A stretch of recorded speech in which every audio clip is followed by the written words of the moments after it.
بسم الله الرحمن الرحيم. الحمد لله رب العالمين، والصلاة والسلام على سيد العرب والعجم وعلى آله وأصحابه أجمعين. أما بعد، فأعوذ بالله من الشيطان الرجيم. بسم الله الرحمن الرحيم. قال الله تبارك وتعالى في القرآن المجيد: ولا تهنوا ولا تحزنوا وأنتم الأعلون إن كنتم مؤمنين. صدق اللہ العظیم. سوئی ہوئی قوم جاگ اٹھی بیدار مسلمان سوتا ہے. سوئی ہوئی قوم جاگ اٹھی بیدار مسلمان سوتا ہے. گہوارائے قلب مومن میں اب جذبہ ایمان سوتا ہے. چمنستان اسلامیہ کے پاسبانوں، آج جس موضوع پر اپنے معروضات گوشت گزار کرنا چاہتا ہوں وہ بڑا پردرد اور حیرت انگیز ہے. مجھے امید ہے کہ جس درد اور جذبے کے ساتھ یہ باتیں کہی جا رہی ہے اس سے زیادہ طلب اور تڑپ کے ساتھ سنی جائے گی. ہم اور آپ جس ملک کی سرزمین میں اپنی زندگی گزار رہے ہیں یہ ایک جمہوری ملک ہے. سینکڑوں مذاہب کے ماننے والے اس ملک میں موجود ہیں. یہ ملک مختلف قوموں کا مسکن ہے، مختلف تہذیبوں کا گہوارہ ہے. یہی وہ ملک ہے جہاں سینکڑوں سال تک مسلمانوں نے حکومت کی تھی اور اس ملک میں مسلمانوں کا رعب و دبدبہ تھا. لیکن افسوس آج مسلمان تمام حقوق سے محروم ہو رہا ہے. مسلمانوں کو حقارت کی نظر سے دیکھا جا رہا ہے. مسلمانوں کو ایک کمزور طاقت سمجھا جا رہا ہے. مسلمانوں کو شکنجوں میں کسنے کی کوشش کی جا رہی ہے. مسلمانوں پر جور و جفا ظلم و ستم کے پہاڑ توڑے جا رہے ہیں. مسلمانوں کا خون بہایا جا رہا ہے. مسلمانوں کو بے دریغ و فساد کی چکیوں میں پیسا جا رہا ہے. یہ تو ہندوستانی مسلمانوں کے موجودہ حالات ہیں. اب ہمارے سامنے یہ سوال پیدا ہوتا ہے کہ کیا مسلمانوں کا مستقبل بھی یوں ہی رہے گا؟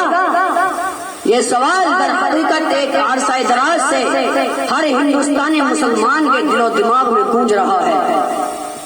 ہمارا ملک ہندوستان جن ناگفتہ بھی حالات سے گزر رہا ہے وہ ہم میں سے کسی پر مخفی نہیں. آج ہم ایسے حالات و حوادث سے دوچار ہیں جن کے ذکر سے کلیجہ منہ کو آتا ہے. مخصوص نظریات کی ہندو پرست پارٹیاں ملک کی سالمیت اور اس کی بقا میں روڑے اٹکا رہی ہے. منصوبے بند حالیہ فرقہ وارانہ فساد میں مسلمانوں کی نسل کشی کا سلسلہ جاری ہے. مساجد، مدارس، مقابر، مکاتب اور مقامات مقدسہ پر ناجائز قبضے ہو رہے ہیں. ہندوستان جو کبھی تہذیب و تمدن کا گہوارہ، جمہوریت کا علم بردار، امن و سلامتی کا مرکز تھا، آج فرقہ پرستی، تنگ نظری اور بیجا تعصب کی آگ میں سلگ رہا ہے جس سے اقلیت و بالخصوص مسلمانوں کے مستقبل پر سوالۂ نشان لگ گیا ہے. ان احوال کے بظاہر جو بھی اسباب ہو اس سے قبل اپنے اعمال کا محاسبہ کرنا چاہیے اور اس بات کا جائزہ لینے کی ضرورت ہے کہ وہ کیا اسباب ہو سکتے ہیں جن کی بنا پر ہمیں یہ مسائل درپیش ہیں.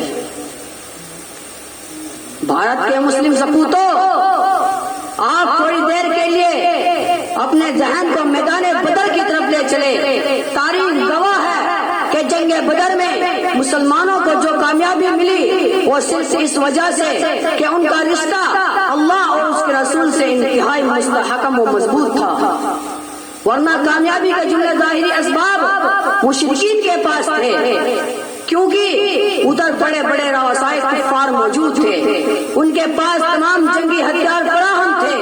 وہ بڑے جوش و خروش کے عالم میں تھے اور ادھر مٹھی بھر مسلمان بے سر و سامانی کے عالم میں. کسی کے پاس تلوار ہے تو نیزہ نہیں اور نیزہ ہے تو تلوار نہیں. اس تنگ دستی و بے بسی کے عالم میں بھی مسلمانوں کو فتح حاصل ہوئی. کیوں؟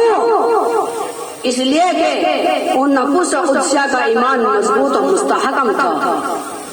ان کا ایمان ہندوستان یوم آزادی مذہب اسلام، مدرسہ دارالعلوم حسینیہ، علماء دیوبند، بہت خوب۔ ان کا ایمان وَاعْتَصِمُوا بِحَبْلِ اللَّهِ جَمِيعًا کا مصداق تھا۔ ان کی زندگی تعلیمات رسول کے مطابق تھی۔ ہندوستان کے غیور مسلمانوں، آپ پوری دنیا کا جائزہ لے، آخر کون سا ایسا ملک ہے جہاں مسلمانوں پر ظلم و ستم کا کوہ ہمالیہ نہیں توڑا جا رہا ہے؟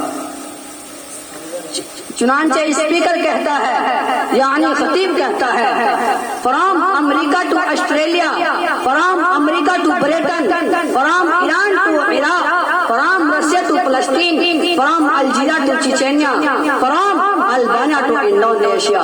امریکہ سے لے کر آسٹریلیا تک، افریقہ سے لے کر برطانیہ تک، ایران سے لے کر عراق تک، روس سے لے کر فلسطین تک، جزائر سے لے کر چچینیا تک، البانیا سے لے کر انڈونیشیا تک، کوئی بھی خطہ اور کوئی بھی ملک ایسا نہیں جہاں مسلمانوں کو بے دریغ چکیوں میں نہ پیسا جا رہا ہو۔ جہاں دیکھیے، جس ملک میں دیکھیے، حق پرستوں پر زمین تنگ کی جا رہی ہے۔ اگر کسی تلوار کے سائے میں کوئی گردن ہے تو مسلمان کی گردن ہے، اگر کسی گلا شمشوف کا کوئی نشانہ ہے تو وہ یہی کلمہ گو ہے، اگر کسی کے خلاف کوئی کمر بستہ ہے تو صرف اور صرف یہی حق پرست مسلم قوم ہے۔ مسلمانان ہند، آپ دور نہ جائیے بلکہ خود اپنے ملک کا جائزہ لیں۔ آج ہمارے ساتھ کیا نہیں کیا جا رہا ہے؟ کون سے ایسے مظالم ہیں جن کے ہم شکار نہیں بن رہے ہیں؟ آپ عالمی تاریخ کی برگردانی کیجیے تو معلوم ہوگا، اگر کسی نے کسی قوم کی یا کسی ملک کی سربلندی کی ہے تو وہ تاجروں کی جماعت ہے۔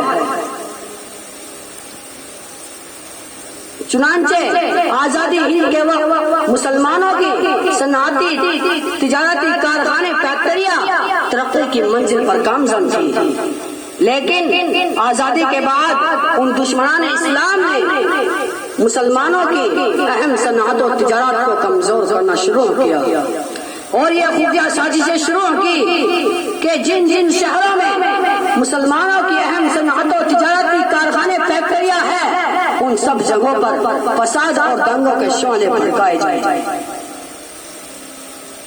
چنانچہ اسپیکر کہتا ہے، یعنی خطیب کہتا ہے، from the land of Kanpur to Aligarh, from the land of Moradabad to Meerut, from the land of Saharanpur to Firozabad, from Bhagalpur and Ahmad آباد ٹو ممبئی۔ کانپور کی دھرتی سے لے کر علی گڑھ تک، مراد آباد کی سرزمین سے لے کر میرٹھ تک، سہارنپور کی سرزمین سے لے کر فیروز آباد تک، بھاگلپور اور احمد آباد سے لے کر بمبئی تک۔ الغرض یہ کہ جن بڑے بڑے شہروں میں مسلمانوں کی فیکٹریاں فرمے تھے، ان سب جگہوں پر فساد اور دنگے کروا کر مسلمانوں کی جانوں سے زیادہ ان کی املا کی صنعت و تجارت کو کمزور کیا گیا، اور ظلم و استبداد کی انتہا یہاں تک بڑھ گئی کہ ان دشمنان اسلام نے مسلمانوں کی املا کی صنعت و تجارت کے بعد ان کی جانوں اور عزت و آبرو پر حملہ کیا۔ چنانچہ سورت کے ظالم درندوں نے ہماری ماں اور بہنوں کو ننگا ناچ نچایا، بیچ سڑکوں پر لا کھڑا کیا، خود قطار میں لگ کر ننگے جلوس دیکھتے رہے، وہ بیچاری شرم سے ماری مسلمانوں کو آواز دیتی رہی، مگر ہمارے قائد ریشمی بیلدار بستر پر آرام کرتے رہے، بستر سے اٹھ نہ سکے۔ بالآخر امرتسر میں بسنے والے دشمنان اسلام نے سینکڑوں عورتوں کے پستان تراش کر جوانوں کے سر قلم کر کے لاہور جا رہی ٹرین پر رکھ دیا، اور اس ڈبے پر یہاں تک لکھ مارا، لو یہ تحفہ اور ہدیہ قبول کرو۔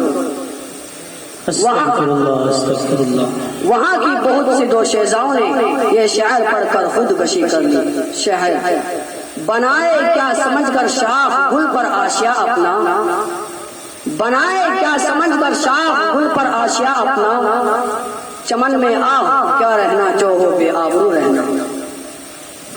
ملک ایک بار پھر قربانی مانگ رہا ہے۔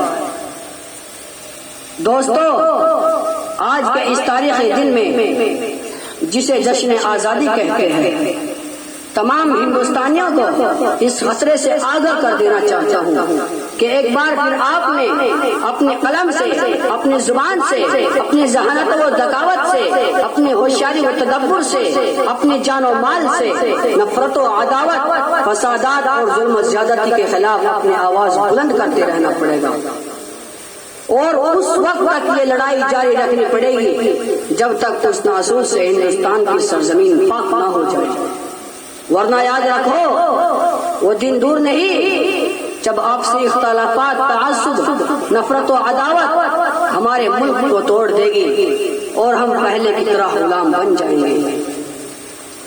نہ سمجھو گے تو مٹ جاؤں گے اے ہندی مسلمانوں، نہ سمجھو گے تو مٹ جاؤں گے اے ہندی مسلمانوں، تمہاری داستان تک بھی نہ ہوگی داستانوں میں، وما علینا الا البلاغ۔